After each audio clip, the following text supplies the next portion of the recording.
guys, kembali lagi bersama gua di Sakahayang Review. By the way, apa kabar para penonton setia Sakahayang? Kuatkan iman dan tauhid kalian saat menonton film yang satu ini. Karena pada kesempatan kali ini, Sakahayang akan mereview sekaligus membahas film yang selalu kalian request di kolom komentar. Yap, film ini berjudul Kanzab 2023. Udah pernah lihat bang? Kok dibahas lagi bang? Kan udah. Ah elah, mungkin kalian nontonnya di channel lain atau mungkin siwer dengan film Makmum. Yang jelas, film ini perdana tayang di Sakahayang. Oke lah, daripada kebanyakan cincau mending kita langsung saja ke pembahasannya. Dan jika kalian suka dengan channel ini seperti biasa silahkan support aja biar gak ketinggalan video menarik lainnya dari Sakahayang. Film ini diawali dengan diperlihatkannya rumah pada tahun 1998. Di dalam rumah itu, seorang pria bewokan bernama Semedi sedang khusyuk menjalankan sholat subuh. Hingga setelah selesai sholat, Semedi langsung membangunkan putrinya yang jerawatan bernama Rahayu untuk sholat subuh.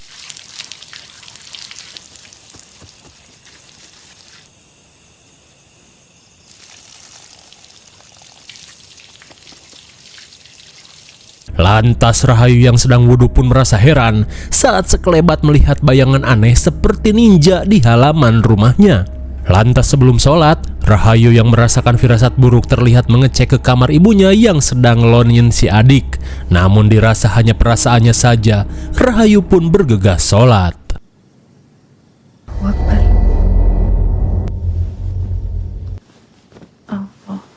Dikira setan, ternyata seorang Chunin. Lengkap dengan rompi Konoha, si Chunin berhasil menyusup ke dalam rumah. Jelas saja Rahayu yang merasakan firasat buruk terlihat tergesa-gesa dan tidak khusyuk. Allahu Akbar, Allahu Akbar. Assalamualaikum warahmatullahi. Betapa syoknya Rahayu saat melihat ayahnya dikeroyok dua orang Chunin. Oh tidak! Seakan mengalami mimpi buruk, Rahayu melihat si ayah dihabisi di depan matanya.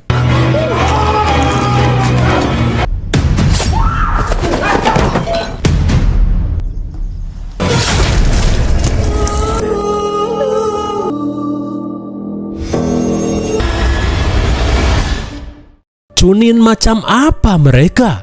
Terlihat kepala si ayah dipajang di pagar rumahnya.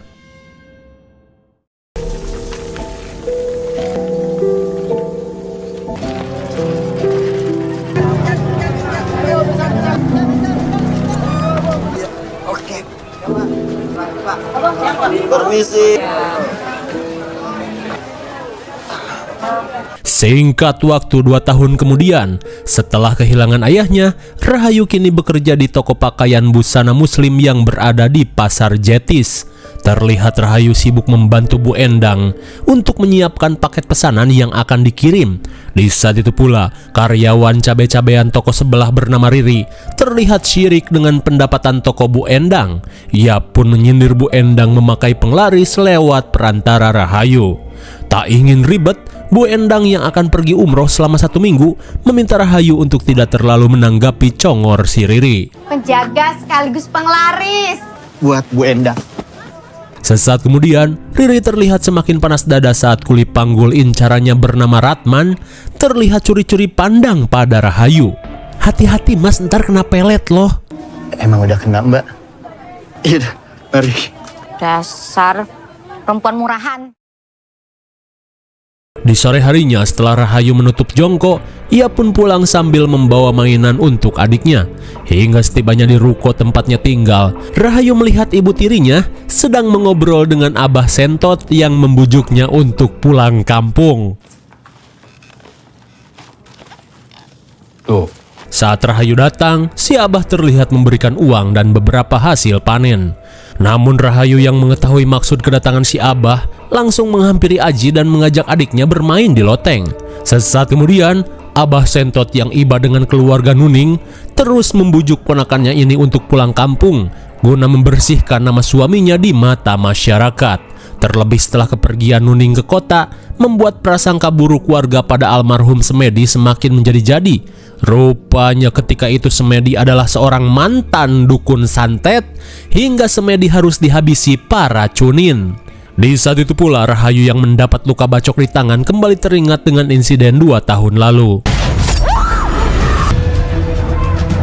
Dalam bayangan Rahayu, ketika warga kampung menggeruduk rumahnya, ia melihat gelagat aneh Abah Sentot bersama seorang pria yang terluka di pipinya.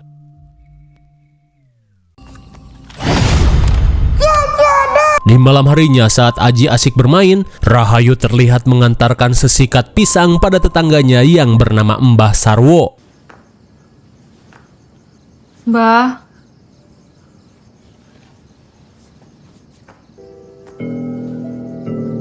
Perhatian Rahayu pun teralihkan pada tongkat orai hejo yang terpajang di rumah Mbah Sarwo. Dan kini Rahayu teringat pada insiden kematian ibu kandungnya, di mana pada saat itu Semedi yang masih menekuni dunia perdukunan seketika syok saat melihat istrinya tewas di atas kasur dengan wajah membiru bak dipatok ular kasur. Di tengah kepanikan, Semedi yang melihat tongkat orai hejo dari lemari langsung mengeceknya.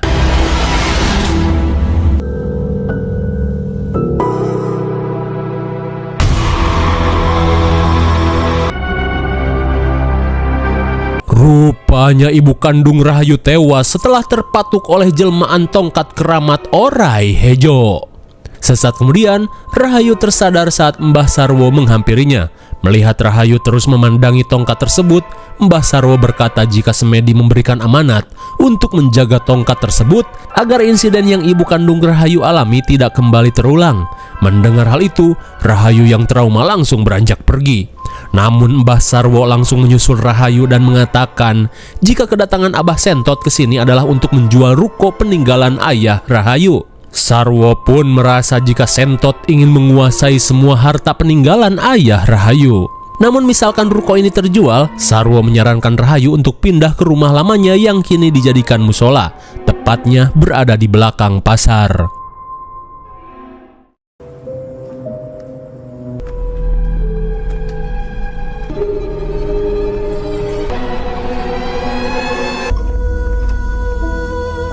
Setibanya di bekas rumahnya yang kini menjadi musola Al-Makmum, Rahayu pun teringat jika dirinya belum menunaikan sholat. Sementara di dalam musola, Samsul yang sedang sholat tiba-tiba mengalami godaan setan. Bismillahirrahmanirrahim. Mendengar bacaan Samsul dikeraskan, Rahayu pun merasa jika di dalam musola sedang sholat berjamaah. Suratul Muslim. Inna a'tayna bika wanhar. Allahu Akbar. Allahu Akbar.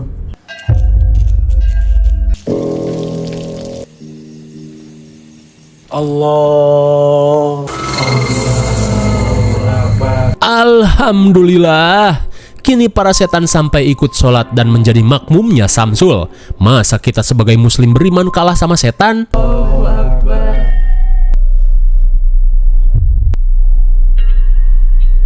Warahmatullah. Assalamualaikum warahmatullahi.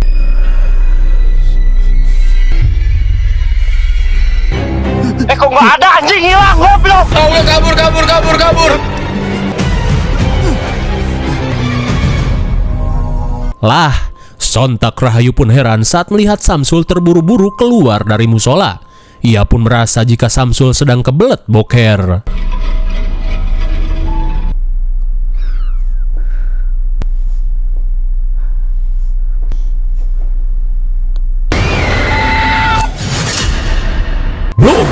Rupanya di balik kesolehan para setan yang sholat, ada saja satu sosok yang mengganggu keimanan.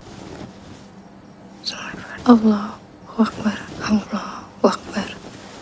Allahu Akbar.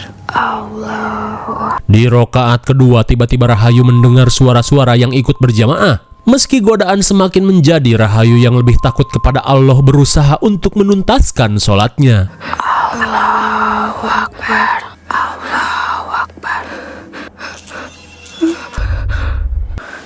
Akbar.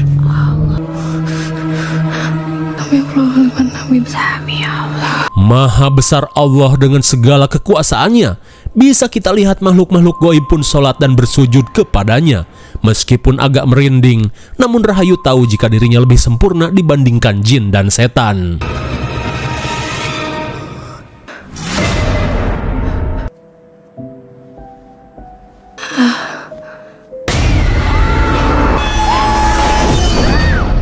Setelah Rahayu kaget akibat makhluk gaib yang ingin bersalaman, tiba-tiba Rahayu mengalami astral projection ketika dirinya masih menjadi remaja tanggung di bekas rumahnya ini. Hingga sesaat kemudian Rahayu yang melihat sosok pergi ke lantai 2, tiba-tiba penasaran dan mengeceknya.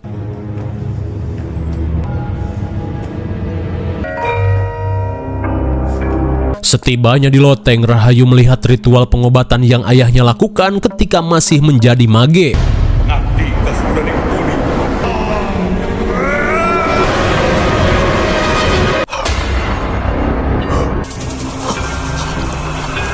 Bagaikan Hyuga Orochimaru Jawa, si ayah pun mengeluarkan biju orai hejo untuk menyembuhkan pasiennya.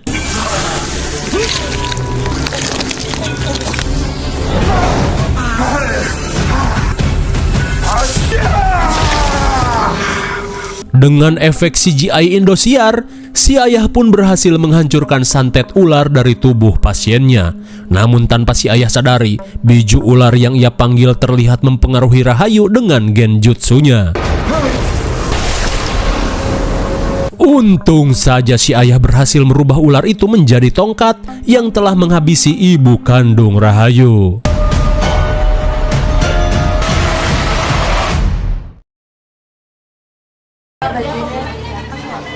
Ada warnanya banyak. Bu, bisa dilihat dulu di dalam banyak loh Bu pilihannya. Di keesokan harinya, Riri terlihat syirik saat melihat toko Rahayu laris manis. Riri pun memfitnah Rahayu di depan pembeli dengan mengatakan Rahayu telah menggunakan pelet penglaris.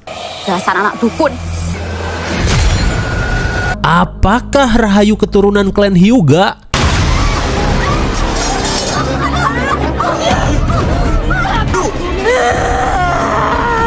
Bismillahirrahmanirrahim. Untung saja Ratman yang datang berhasil meruqyah Rahayu. Terlihat Riri langsung kena mental dan tak bisa berkata-kata. Di tengah kepanikan, Kokom yang kemarin melihat Rahayu sholat di musola berkata jika Rahayu telah dirasuki jin piaraan bapaknya. Tak terima hinaan yang tak henti-hentinya ia terima, Rahayu yang muak langsung pergi meninggalkan toko Bu Endah yang belum ditutup. Singkat cerita, si ibu tiri yang mendengar Rahayu kesurupan setelah sholat di musola meminta Rahayu untuk membaca ta'awud dan meniup 3 kali ke arah kiri saat merasakan jin yang mengganggu sholat. Akan tetapi, Rahayu memilih untuk tidak mengakui jika dirinya dijadikan imam oleh para jin yang ingin sholat. Di waktu asar, Rahayu yang merasa sholat di masjid dan musola ganjarannya lebih besar kembali mendatangi musola untuk sholat. Di saat itu pula, seorang bapac-bapac bertubuh subur terlihat menahan encok ketika sedang sholat.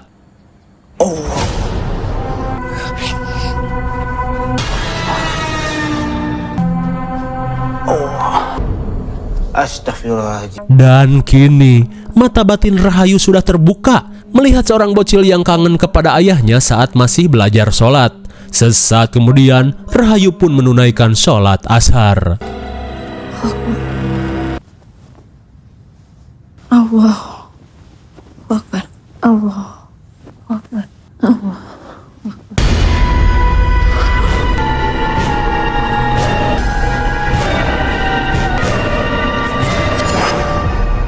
Sungguh tidak sopan. Tiba-tiba Rahayu melihat ceker Hawuk nan Jebrag ngejogrog di hadapannya. Dan saat sosok itu menghilang, Rahayu langsung mengikuti saran si ibu untuk mengusir jin yang mengganggu sholatnya.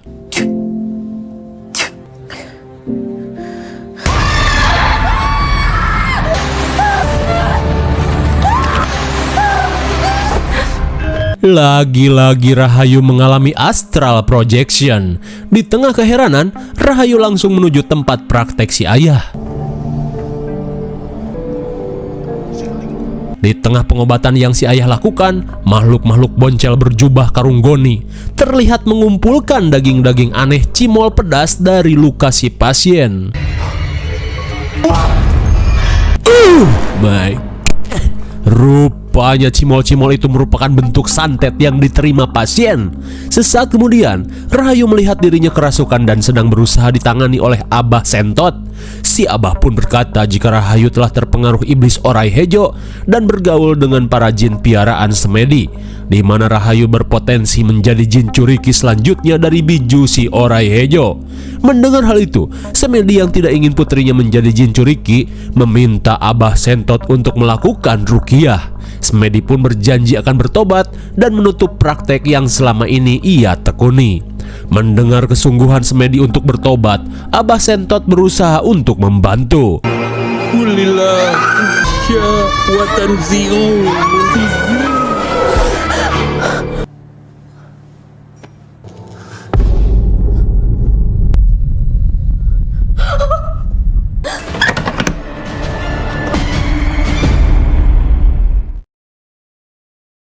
Di sisi lain, Minah bersama para warga terlihat berdemo atas insiden yang menimpa putrinya tadi siang.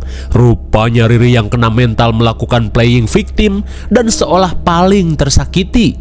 Hingga saat Rahayu datang, bacotan Minah semakin menjadi-jadi dan terus menyebut Rahayu sebagai anak tukang santet. Meski Rahayu sudah meminta maaf, namun Minah yang gengsi berdamai malah membacoti Rahayu dan menyebutnya sebagai anak setan. Parahnya lagi, Minah malah mengungkit-ungkit kasus kematian Semedi yang mengenaskan bak binatang. Karena dia dukun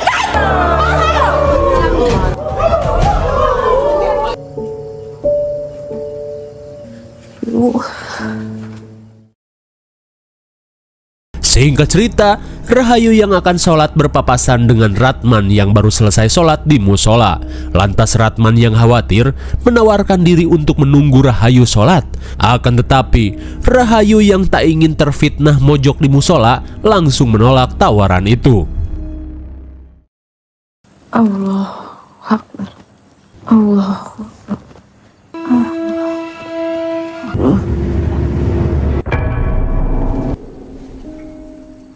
Dan kini, sholat Rahayu malah batal saat melihat hordeng musola yang bergerak tidak wajar.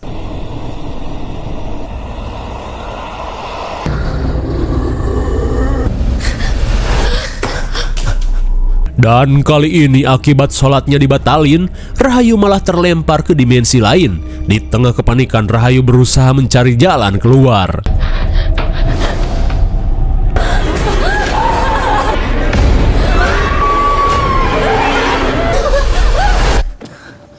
Untung saja berkat bantuan Ratman dan Mbah Sarwo, Rahayu lolos dari skuad jurig berjubah karung goni. Di tengah keheranan, Mbah Sarwo berkata jika gangguan di musola Al-Makmum merupakan sambutan dari para jin piaraan ayah Rahayu yang menetap di bekas rumah itu. Mbah Sarwo pun menambahkan jika kini segel ruqyah Sentot yang belum sempurna telah jebol dan membuat jin piaraan si ayah kembali muncul.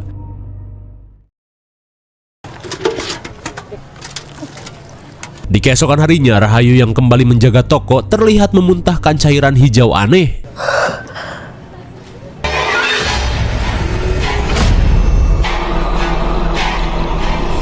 Sontak Rahayu pun kaget saat melihat keberadaan setan penglaris di toko-toko pedagang lain. Sementara di sisi lain, Minah terlihat kesal saat kembang 7 rupanya tidak laku, sementara jualan nuning laku keras. Lalu sama seperti yang anaknya lakukan, Minah yang syirik langsung membacoti nuning dan memfitnahnya memakai penglaris. Bagus. Kenapa sampai dia baca?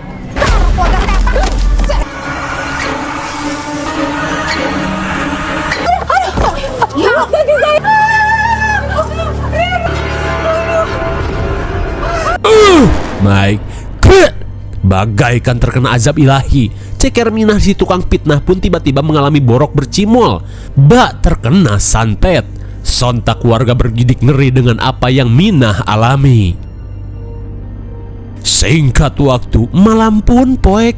Setelah insiden borok aneh yang Minah alami, warga Pasar Jetis kembali melabrak, seolah menginginkan keluarga Rahayu untuk pergi. Keluar kamu! Di tengah amukan warga, Mbah Sarwo yang datang berusaha menenangkan warga. Rupanya, para warga yang termakan playing victim Minah dan Riri terlihat menuduh Nuning dan Rahayu sebagai tukang santet. Mendengar hal itu, Mbah Sarwo merasa jika tuduhan itu hanyalah fitnah. Lantas Mbah Sarwo yang muak meminta para warga untuk tidak berlaga sok suci. Terlebih dengan kemampuannya, Mbah Sarwo bisa mengetahui siapa saja yang menggunakan penglaris. Tak ingin rahasianya terbongkar, Amin yang paling keras memimpin warga langsung kicep bak kerupuk kena air. Namun jika hal aneh kembali terjadi, Amin mengancam akan meminta pertanggungjawaban pada Mbah Sarwo. Sementara di dalam ruko, Rahayu yang tak terima dengan perlakuan warga langsung beranjak menuju kamar.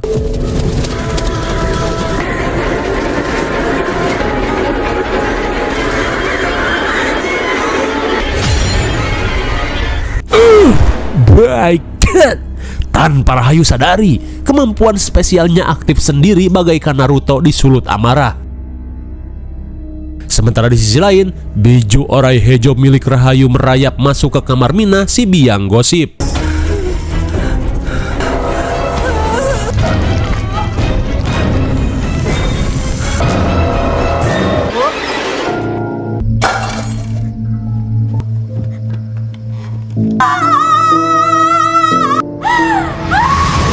Jelas saja Riri histeris saat melihat ibunya tewas bak terkena azab ilahi.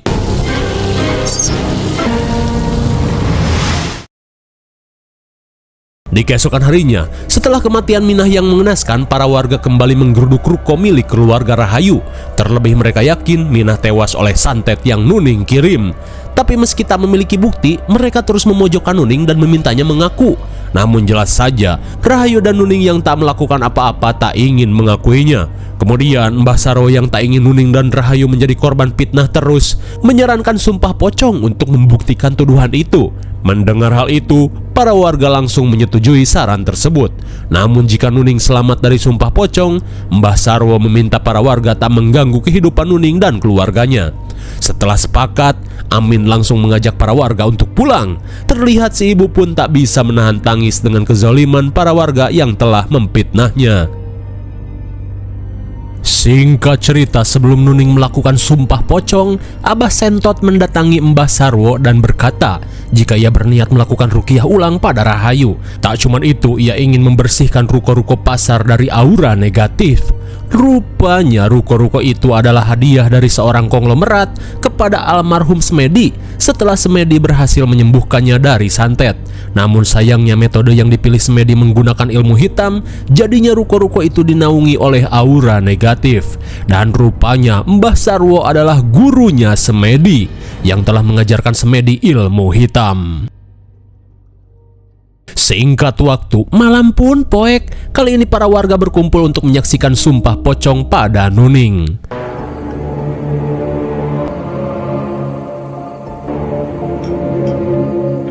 Sementara itu, Rahayu yang tak ingin hal buruk terjadi pada ibu tirinya kembali mendatangi musola untuk menunaikan sholat dan mendoakan keselamatan si ibu.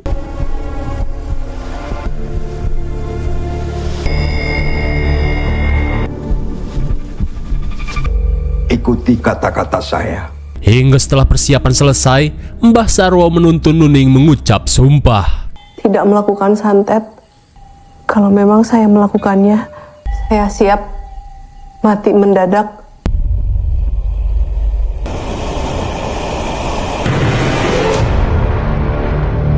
Sontak Nuning pun panik saat dirinya mengalami astral projection dan tiba-tiba berpindah ke tempat yang aneh. Mas?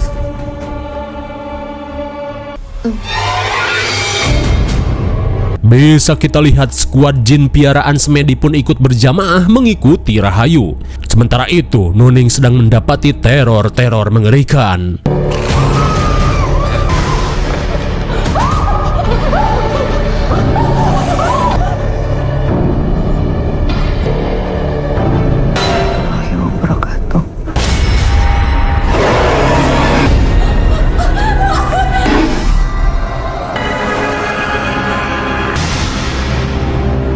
Dan kini, berkat kemampuan spesial yang Rahayu miliki, jin piaraan Semedi menjadikan Rahayu sebagai junjungannya.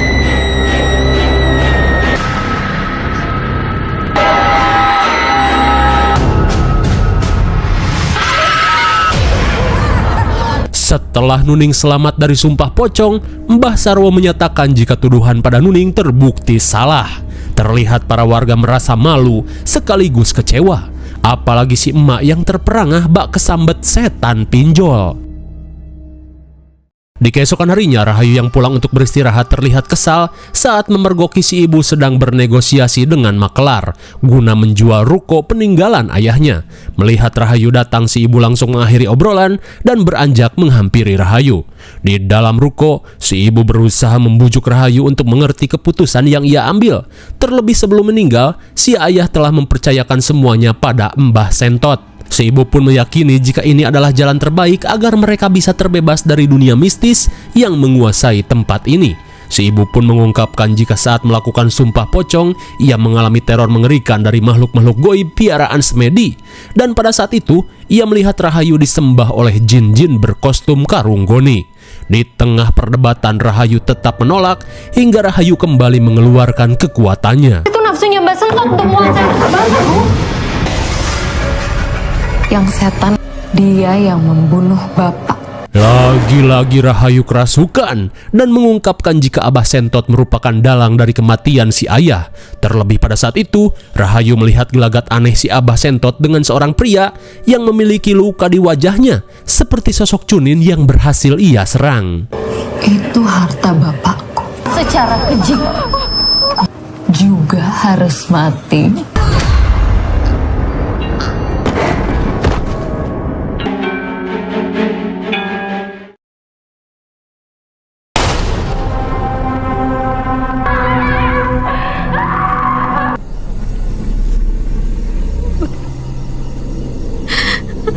Singkat waktu, Rahayu yang merasa stres dan tak bisa mengendalikan emosi mulai mendatangi musola untuk menenangkan diri.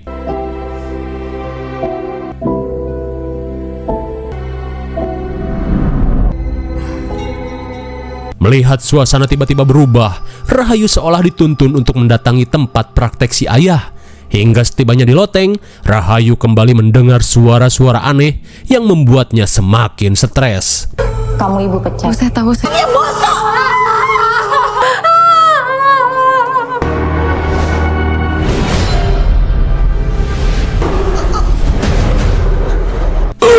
My God, rupanya kejadian ini hanyalah genjutsu iblis Orai Hejo untuk merasuki tubuh Rahayu.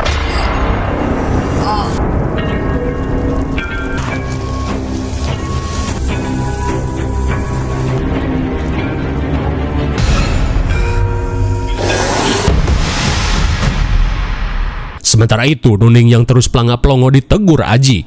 Lalu tiba-tiba Nuning panik saat melihat ular di atas kasur.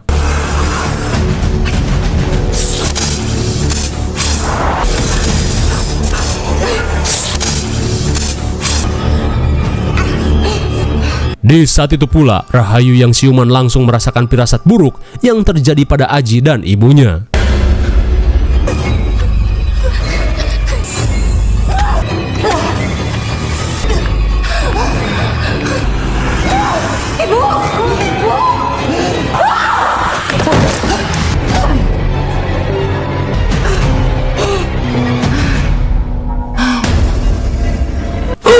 My God, ternyata si ibu terkena genjutsu dan secara tidak sadar telah menghabisi Aji yang dianggap Orai Hejo.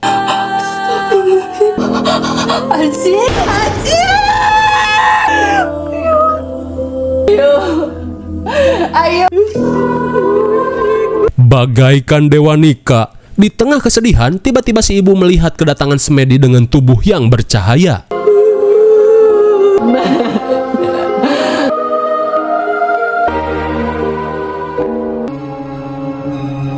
Sadar si ibu terkena genjutsu si iblis, Rahayu pun berusaha bangkit untuk menyelamatkannya. Namun sayangnya Rahayu yang lemas gagal menyelamatkan si ibu yang tewas mengenaskan bak orang kalah Junaid Slot.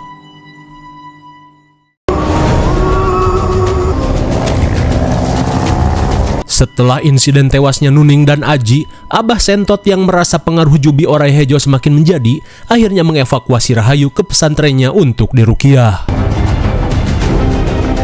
Di malam harinya, Rahayu yang telah mendapat perawatan si emak diberitahu jika Abah Sentot itu orang kaya dan tak butuh harta dari bapaknya Rahayu. Dan desas-desus Abah Sentot yang menginginkan harta dari penjualan ruko itu sebenarnya tidak benar. Mendengar hal itu, Rahayu pun mulai menyesal karena dari kebebalannya mengakibatkan adik dan ibu tirinya menjadi korban. Untuk bisa benar-benar menyelamatkannya, Mas.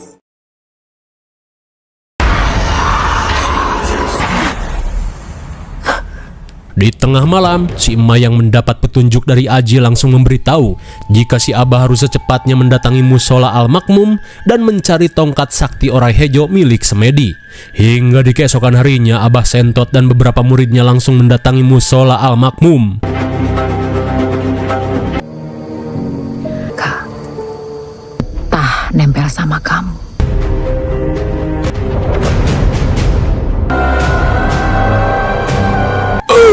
My God! Sontak Abah Sentot pun kaget saat menemukan foto Rahayu dan tengkorak kepala Semedi yang dibungkus kain kafan. Rupanya selama ini Rahayu diguna-guna oleh seseorang. Lantas Abah Sentot dan para muridnya mendatangi Mbah Sarwo untuk mengambil tongkat Orai Hejo. Terlihat Mbah Sarwo pun kaget saat melihat bungkusan boeh yang Abah Sentot temukan. Sudah dapat, Kiai? Jauhi Rahayu. Apakah si pelaku adalah Mbah Sarwo? Di malam harinya, Abah Sentot bersiap untuk melakukan ruqyah. Namun sebelum ruqyah dimulai, Rahayu yang melihat luka di pipi salah satu santri teringat dengan salah satu cunin yang pernah ia gigit di malam itu. Lantas Rahayu pun kembali curiga kepada Sentot telah menyembunyikan sesuatu darinya. Saya tidak ikhlas.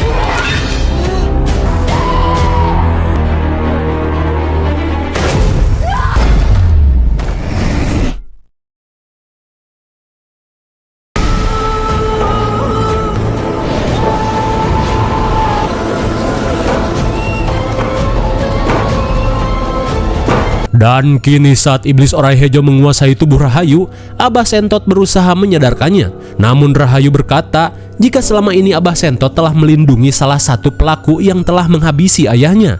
Mendengar hal itu, sontak membuat Abah teringat dengan Sarwo. Ketika itu, Sarwo yang syirik pada kesuksesan Semedi menugaskan dua adik seperguruan Semedi untuk mengambil tongkat keramat Orai Hejo di rumah Semedi yang kini sudah bertobat.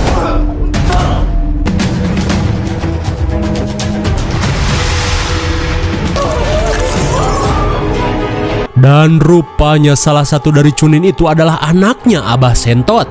Dan kini ia yang merasa berdosa memohon ampun pada ayahnya dan berjanji akan bertobat.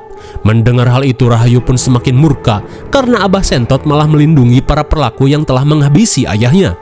Ia pun langsung menggunakan kemampuannya untuk mengendalikan anak Sentot. Tidak mendapatkan ampun dariku. Kita semua ini adalah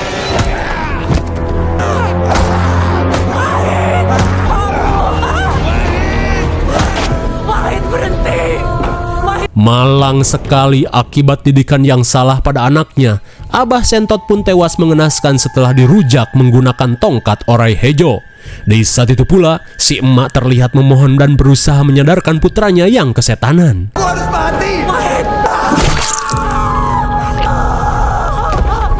Akhirnya, Wahid yang menyesal pun modar setelah keselak tongkat keramat Orai Hejo yang sebenarnya letoy.